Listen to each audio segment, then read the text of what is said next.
ही उपासक को नष्ट कर देता है। पूज्य श्री उड़िया बाबा जी महाराज ने कहा कि 1 महीने डट के भजन करे और किसी कारण से एक बार कस के क्रोध कर ले तो 1 महीने का भजन खत्म हो जाता है, 1 महीने का भजन निष्प्रभावित हो जाता है। 12 महीने में अगर 12 बार हमने क्रोध कर लिया तो साल भर का भजन चौपट हो गया। यहाँ दिन में 12 बार होता है, साल में 12 बार की तो बात थोड़ी थोड़ी देर में नाराजगी आ जाती है।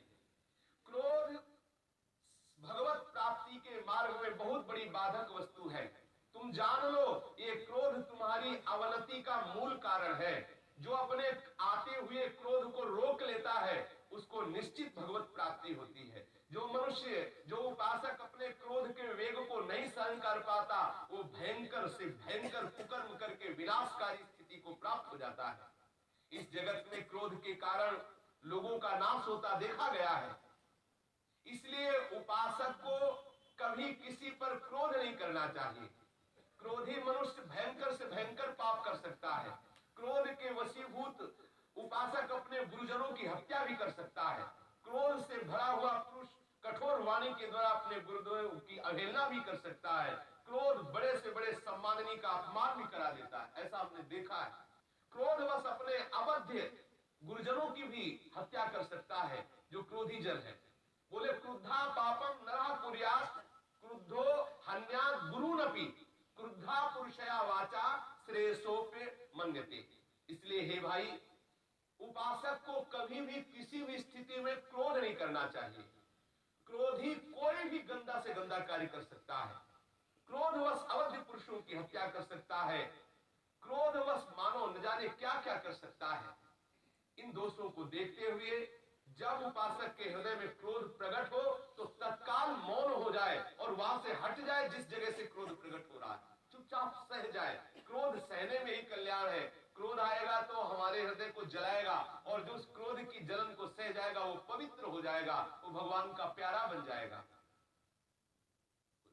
क्रोध करने वाले पुरुष के प्रति जो बदले में क्रोध नहीं करता, समझना, क्रोध करने वाले पुरुष के प्रति जो बदले में क्रोध नहीं करता वो अपने को और दूसरों को भी महान भय से बचा के परम कल्याण करने वाला बन जाता है। क्रोध करने वाले पुरुष के प्रति भी जो बदले में क्रोध नहीं करता वो अपने को और दूसरों को भी महान भय से बचा के परम कल्याण करने वाला बन जाता है। यदि मूढ़ एवं असमर्थ मनुष्य तुम्हें क्रोध दिलाने की चेष्टा करे तो तुम बलवान बनो, उनकी बातों पर मुस्कुराओ और क्रोधित मत हो, गुस्सा मत करो। क्रोध करोगे तो आपका भजन नष्ट होगा। अपने चित्त को वश में रखने की सबसे बड़ी औषधि है मौन हो जाना। यदि कोई गाली दे रहा उस समय निश्चित मौन हो जाना चाहिए, बिल्कुल मौन हो जाना चाहिए, चल देना चाहिए। यदि सामर्थ्य न हो वहां खड़े रहने तो बिल्कुल चल देना चाहिए, सुनना ही नहीं चाहिए क्या कह रहा है। जो उपासक परम शक्तिशाली होकर भी नीच पुरुषों के द्वारा दिए हुए अपमान को सह लेता है और क्रोध नहीं करता है, देवता उसके चरणों की वंदना करते हैं। समस्त लोक परलोक में वो जय का भागी होता है और वो महा आनंद को प्राप्त होता है। इसलिए बलवान या निर्बल कोई भी तुम्हें सताने की चेष्टा करे तो तुम क्षमा भाव को धारण करना, कभी क्रोध को स्वीकार मत करना। साधु सदैव क्रोध पर विजय प्राप्त करता है। संतों का यह मत है कि क्षमा को ही सदैव धारण करना चाहिए। क्षमाशील पूरे संसार पर विजय प्राप्त कर लेता है। झूठ को सत्य से जीत लो, क्रोध को क्षमा से जीत लो, क्रूरता को दयालुता से जीत लो। यदि ऐसा जीत लिए तो तुम महात्मा कहे जाओगे। दूरदर्शी उपासक वही है, वही तेजस्वी उपासक है जो दूसरों के द्वारा किए हुए अपराध पर भी क्रोध नहीं करता। जो लाख उपाय करे पर क्रोध ना आवे तो समझ लो भगवान के नजदीक पहुंच चुका है। वो तत्वदर्शी महात्मा भगवान के नजदीक पहुंच चुका है। जब लाख उपाय किए जाए उसको क्रोध लावे। जैसे एकनाथ जी कितना उपाय किया, एक तो गंगा स्नान करके जब आते तो थूक देता ऊपर से, मलेच्छिकुल का थूक देता कहते, 100 बार थूका, 100 बार गंगा। 1-2 बार थूकने के बाद अपने लोग तो चढ़ जाते ऊपर और उसको पीटते जाके, तुम्हें दिखाई नहीं दे रहा हम गंगा स्नान करके आ रहे। 100 बार थूकले पर भी वो 100 बार गंगा स्नान करे, अब तो रहा नहीं गया, वो ऊपर से उतर के साष्टांग दंडवत किया। एक नाथ जी ने कहा क्या बात हो गई? बोले मुझ अपराधी को क्षमा करें, हमने 100 बार आपके ऊपर आपको परेशान। बोले भैया आप जैसा उपकारी तो कोई होगा नहीं, दिन में बहुत 2 बार गंगा स्नान करते, प्रातः और शाम। आपकी कृपा से 100 बार गंगा स्नान हुआ, आपके चरणों में प्रणाम, आप ऐसी ही रोज कृपा किया। अब बोलो क्रोध की कई जगह है, कई क्रोध की जगह। कुछ तो चंडाल चौपड़ी बैठी रहती थी एक चौतरे पे, और एक नाथ जी को किसी भी तरह गुस्सा में ऐसा उपाय सोचते थे। एक ब्राह्मण आया, बोले हमारे को कुछ रुपए की आसक्ति। बोले 200 रुपया देंगे, जाओ एक नाथ जी को गुस्सा दिला दो बस उनको। बोले अभी जाते जाते गुस्सा, वो जूता पहले उनके पूजा गृह में चले गए। उन्होंने आसन दिया और बैठाला, बड़े प्यार से भगवान का चरणामृत दिया, प्रसाद दिया, कोई नाराजगी नहीं। उसको लगा कि ये बड़े विचित्र, सोचा था कि जूता पहन के अंदर जाएंगे तो जरूर डांट लगा देंगे, ठाकुर जी के पास बिना जूता पे। वो सब में ठाकुर देखते थे, इसलिए नाराज के उसने किया। जिस समय अतिथि सत्कार के लिए भोजन की थाली लगाई गई, पत्नी परोस रही थी भोजन, तो वो आसन से उठा, पत्नी की पीठ में ऊपर लद गया जाके। बोले अब नाराज होंगे, इसमें तो नाराज हो। तो उन्होंने कहा संभालना संभालना। बोले हमें बेटे को संभालने का अभ्यास है, आप चिंता मत करें। एक नाथ जी की पत्नी ने कहा मुझे बेटे, वो बेचारा रो पड़ा, कई उपाय किए लेकिन रो पड़ा। तो उन्होंने पूछा क्यों रो रहे? बोले हमारे 200 रुपया मारे गए। बोले कैसे मारे गए? तो उन्होंने बताया वहां बैठे हुए लोगों ने कहा था कि आपको नाराज कर दे तो 200 रुपया मिल जाता, आप नाराज ही नहीं हो रहे, मैं क्या करूं? बोले आके बता देते, पहली बार में नाराज हो जाते। तो 200 रुपया मिल। इतने इतने महात्माओं के ऐसे ऐसे उदाहरण है कि लोगों ने कितना उनको क्लेश दिया लेकिन कभी नाराज नहीं हुए। करत जे अनसहन निंदक तीनों पैन, महाप्रभु श्री हरिवंश चंद्र जी के लिए मंगल में श्री सेवक जी ने गान किया है। जो उत्पन्न हुए क्रोध को अपनी विवेक बुद्धि से दबा लेते हैं, वो निश्चित श्री भगवान के समीप पहुंच चुके हैं। क्रोधी मनुष्य किसी कार्य को ठीक ठीक नहीं समझ पाता है, वो ये नहीं जान पाता कि क्या मर्यादा है, क्या करना चाहिए, क्या नहीं करना चाहिए। इसीलिए क्रोधी मनुष्य अपने गुरुजनों को भी कटवचन बोल देता है।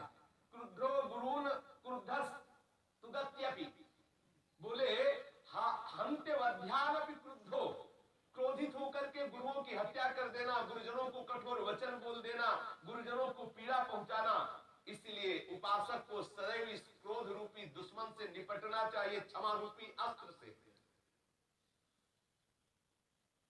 क्रोध का त्याग करने से अद्भुत तेज प्रकट हो जाता है।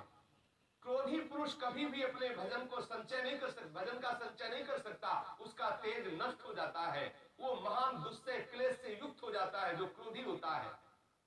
ये मूर्ख लोग ही क्रोध किया करते हैं और क्रोध को अपना बड़ा गर्व मानते हैं, मैंने ऐसा किया, मैंने। ये रजोगुण जनित जो क्रोध है ये उपासक का निश्चित नाश कर देता है। अतः हे सदाचार परायण उपासक, कभी भी क्रोध को मत करना, क्रोध को किसी भी तरह से स्वीकार मत करना। यदि कोई अपने को सतावे, अपने को क्लेश दे, अपना अपमान करे, या कोई निंदा करे, कोई मारे, या किसी भी तरह से ये भगवान श्री कृष्ण ने भी एकादश स्कंद में उद्धव जी को कहा है, गला पकड़कर बाहर निकाल दे, ऊपर मुंह दे, थूक दे, मारे, बांधे, पीटे, निंदा करे, अपमान करे, लेकिन हे उद्धव उसको सह जाना चाहिए। तो उनका ये सहना तो बड़ा कठिन, तभी तितिक्षु ब्राह्मण की कथा सुनाई श्री भगवान ने। ऐसी स्थिति में किसी भी तरह से क्रोध नहीं करना चाहिए। यदि कभी क्रोध के वशीभूत हो जाए तो प्रायश्चित करना चाहिए। आज मुझसे गुस्सा आ गई, मुझे क्रोध हो गया, अब मैं 2 दिन भोजन नहीं करूंगा और निरंतर जब करूंगा, और फिर ऐसा नियम ले कि कभी क्रोध नहीं करूंगा। जो मारने वाले के प्रति भी क्षमा रखता है और स्वयं उसको नहीं मारता, जो अनिष्ट करने वाले के प्रति भी हित की भावना रखता है, वो श्री कृष्ण को अपने अधीन कर लेता है। ये क्रोध महापापी है। पिता पुत्र को मार सकता है, पुत्र क्रोधित होकर पिता की हत्या कर सकता है, पति पत्नी की हत्या कर सकता है, पत्नी पति की हत्या कर सकता है। हन्युर्हि पितरः पुत्रान् पुत्रश्चापि तथा पितॄन् हन्युश्च पतयो भार्या पतिन भार्यास्तथैव च। ऐसा महापापी ये क्रोध है। पुरुष को सभी आपत्तियों में क्षमा भाव रखना चाहिए। क्षमाशील पुरुष ही पूरे संसार पर विजय प्राप्त कर लेता है। जो बलवान पुरुष होकर के भी दूसरे के द्वारा दी हुई गाली को सह जाता है और क्षमा कर देता है, जो अपने क्रोध को काबू कर लेता है, वो मानो पूरे विश्व को विजय प्राप्त, पूरे विश्व को विजय कर लिया, जीत लिया, अपने अधीन कर लिया। प्रभावशाली वही है जो कभी क्रोध न करे। ध्यान देना, सत्संग है, ये जरूर जीवन में धारण किया जाए। जो क्षमाशील है वही वही सबसे बड़ी यज्ञ कर लिया। जो क्षमाशील है वही ब्रह्मवेत्ता है, जो क्षमाशील है वही तपस्वी है, जो क्षमाशील है वही भगवान का परम भक्त है। अर्थात जो क्रोध नहीं करता वही यज्ञवेत्ता है, जो क्रोध नहीं करता वही ब्रह्मवेत्ता है, जो क्रोध नहीं करता वही तपस्वी है, जो क्रोध नहीं करता वही भक्त है। कबों कहो या रानी रहोंगो, श्री रघुनाथ कृपाल कृपाते साधु स्वभाव गहोंगो। आगे आया परुख वचन अति दुसा श्रवण सुनते ही पावक न दहोंगो। चाहे जितना कोई कड़ुआ बोले लेकिन हम बुरा नहीं मानेंगे। साधक को सदा क्षमा का आश्रय लेना चाहिए। जिस समय साधक सब कुछ सहन कर लेता है उसी समय वो ब्रह्म भाव को प्राप्त हो जाता है। ये देख लो, क्षंतव्यमेव सततम पुरुषेण विजानता, यदा हि क्षमते सर्वं ब्रह्म संपद्यते तदा। जो सब कुछ सह जाता है, गाली अपमान निंदा सब कुछ सह जाता है, सब कुछ सहन कर लेता है और सबको क्षमा करता है, वो ब्रह्म भाव को प्राप्त हो जाता है, ब्रह्मानुभूति के योग्य हो जाता है। क्षमावान को इस लोक में सदैव सब सुख पहुंचाते हैं, क्षमावान को परलोक में सब आदर के साथ लेते हैं, क्षमावान को लोक परलोक सब जगह सम्मान प्राप्त होता है। इसलिए उपासक को कभी भी क्रोध नहीं करना चाहिए, सदा क्षमा भाव से क्रोध को नष्ट करते हुए श्री हरि का भजन करना चाहिए। श्री राधा वल्लभ लाल।